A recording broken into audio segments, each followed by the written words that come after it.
بسم الله الرحمن الرحیم مرګ زمونږ په معاشره کې یو داسې د خوف علامت دی چې کله د مرګ نو مونږ واورو نو مونږ ویری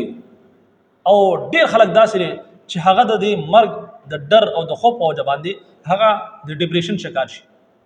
د ناامیدۍ شکار شي، د مرګ نه دومره یریږي. حالانکه یاد وساتئ د مؤمن لپاره د مرګ نه خوف نه دی پکا، ډر نه دی پکا، بلکې یو مؤمن خدا سي دی چې هغه لپاره د مرګ جنګ د تحفه ده. حدیث شریف کې رسول الله صلی الله علیه وسلم فرمایي تحفه المؤمن الموت، د مؤمن لپاره د مرګ تحفه ده. ځکه چې د مؤمن په دنیا کې ژوندۍ تیری د قیدخانه په صورت کې ژوندۍ تیری، څنګه چې انسان په قیدخانه کې قید وي دغه شان دي ژوندۍ تیری. نو رسول الله صلی الله علیه وسلم فرمایي الدنيا سجن المؤمن وجنة الكافر، د دنیا د مؤمن لپاره قیدخانه ده، جیل له، او د کافر لپاره جنت ده. ځکه چې مؤمن هغه د شریعت په باونډري کې دنه هغه ژوندۍ تیری، هغه د الله رب العزت چې کوم حکمونه دي د هغه په مطابق د رسول الله صلی الله علیه وسلم د طریقې مطابق خپل ژوندۍ تیری هغه باونډري کې دنه دا غینه نه کراس کی، د شریعت باونډري نه کراس کی، بارتکی کې نو حرام کاری نه کی. بل طرف ته چې کوم کافر دی هغه آزاد دی، هغه د خوف او ډر نشي، هغه چې سګي هغه کی. نو ذکر رسول الله صلی الله علیه وسلم فرمای چې الدنيا سجن المؤمن وجنة الكافر، دا مؤمن د دنیا د مؤمن لپاره قیدخانه ده او د کافر لپاره جنت. لہذا د ډر د خوف د یری ضرورت نشته د مسلمان لپاره. ځکه چې کله مسلمان د دنیا نزي نو دا مسلمان د ازمایښونو نه، د تکلیفونو نه، د مصیبتونو نه، د غمونو نه، د بیماریانو نه، د پریشانیانو نه د جان چټاو شي او د په یو داسې سفر لاړ شي چې هغه سفر نه ختميږي لیکن پر سکون د راحت سفر دی. د چې کله د دنیا نزي نو خپل د محبوب سره، خپل د رب سره ملاقات وکړي، دا په میس کې یو رکاوټ دی، سمجھ کې مو خبر راځي. لہذا د مؤمن لپاره هرگز د مرګ نه یاره نه ده پکار، امید ساتل پکار خپل د هغه رب نه چې هغه رب موږ د دنیا ته را لېږلي، هغه زموږ ساسو سره ډېر زیاته محبت کوي، ډېر زیات محبت کوي، دومره محبت کوي چې زموږ وهم ګمان کې هم نشي چې زموږ رب زموږ سره څومره محبت کوي. یو هغه مور چې د هغې نه یو ماشوم پیدا شي، هغه خپل د ماشوم سره څومره محبت کوي، لیکن هغه رب چې موږ د یوې قطرې نه پیدا کړي هغه زموږ ساسو سره څومره محبت کوي، چې هغه رب موږ په خپله پیدا کړي. نو یقیني طور پر هغه رب هغه په دې حال کې موږ کته غواړي چې زما دا بنده زما تابعدار وي، زما دا بنده زما نافرمانی نه کوي، او زما دا بنده ماته محبوب وي، داسې عمل کې چې دې ماته محبوب شي چې زه د جنت ته بوزم. ځکه په قرآن مجید کې الله رب العزت فرمایي قل ان کنتم تحبون الله فاتبعوني، کچری تاسو دا غواړئ چې الله تاسو سره محبت وکړي نو فتبعوني، رسول الله صلی الله علیه وسلم فرمایي چې زما اتباع وکړي. اے رسوله ته دې بندگانو ته زما وایا که دوی غواړي چې الله تاسو سره محبت وکړي نو د محبت نشانی څه ده چې زما د محبوب په نقش قدم باندې وچلېږي. یعنی د نبی علیه الصلوۃ والسلام چې کوم طریقه وا لقد کان لکم فی رسول الله اسوه حسنه، د رسول الله صلی الله علیه وسلم چې کوم ژوندۍ ده هغه زموږ ستاسو لپاره بهترین نمونه ده چې د هغې په مطابق موږ خپل ژوندۍ تېروو. نو الله رب العزت د محبوب په مطابق د هغه په سنت طریقو باندې موږ عمل کوو، ژوندۍ تېرو، نو الله رب العزت په خپل دغه محبوب په وجه باندې د هغې د طریقو په وجه باندې زموږ ستاسو سره محبت کوي، موږ تاسو هم خپل په محبوب بندګانو کې شامل کړي. نو رسول الله صلی الله رب العزت په خپل موږ تاسو ته لاره ښوولله چې بھائی کچری دا غواړي چې تاسو محبت وکړم نو زما چې محبوب بنده دی، زما محبوب پیغمبر د جناب محمد رسول الله صلی الله علیه وسلم په طریقو باندې خپل ژوندۍ تېره کړي، او دا لار چې کوم دا سیده د صراط مستقیم لار دا سیده جنت ته تل. لہذا د مرګ نه بعد ډایرکټ جنت،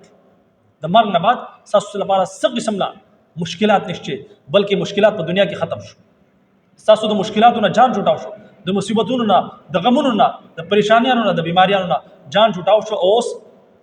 داسې ژوندۍ په داسې سفر رالی، داسې ځای ته رالی چې د الله رب العزت تاسو ملاقات وشو، خپل د محبوب سره ملاقات وشو. نو یقیني طور پر بیا دا ځمکه هم دا ګواهي ورکوي، د هغې انسان بیا استقبال کوي چې مبارک شه اے انسانه، اے مسلمانه، اے مؤمنه چې په دې ځمکه باندې څومره خلک تېرېد، څومره خلک به ګرځېد، هغې ټولو کې ته ماته خوښې نن زما حواله شوې، نو زما حسن سلوک ته هم وګوري. په حدیث شریف کې راځي چې دا ځمکه دومره وسیع شي چې د هغې ځای ته کوم ځای پورې د نظر رسي، او د جنت نه یو داسې دروازه کولا وړلی شي چې د هغې ځای نه د هغې د خوشبویانې د هغې ځای نظارې کېږي. نو یقیني طور پر بیا چې څومره مرحلې دي په هغې کې د بیا استقبال وي، د قبر مرحله په هغې کې ځمکه د استقبال وکړي، قبر استقبال وکړي، فرشتي استقبال وکړي، د هغه چې نیک اعمال دي هغه استقبال کړي،